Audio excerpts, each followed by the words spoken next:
Aunque la estrategia para combatir el robo en el transporte público en la Ciudad de México es correcta, el presidente de la Comisión de Seguridad Ciudadana del Congreso local pidió otras medidas preventivas para combatir este ilícito. Alberto Álvarez nos da más información.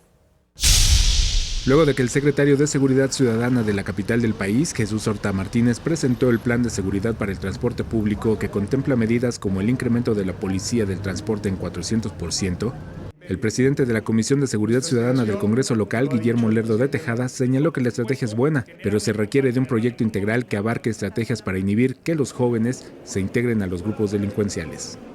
La presencia policial ayuda, está comprobado pues que hay una disuasión del fenómeno delictivo cuando hay presencia policial, pero no puede ser nada más eso. Necesitamos trabajarlo de manera integral, necesitamos trabajar en temas de prevención social de la violencia y de la delincuencia, necesitamos meternos a las comunidades más conflictivas para trabajar en temas de resolución de conflictos.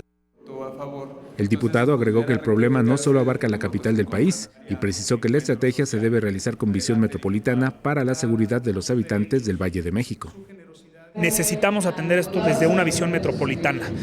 Necesitamos de verdad actuar juntos, el Congreso haciendo su parte, por supuesto, con mejores leyes, mejores instrumentos y quien tiene la responsabilidad primordial, que es el Poder Ejecutivo.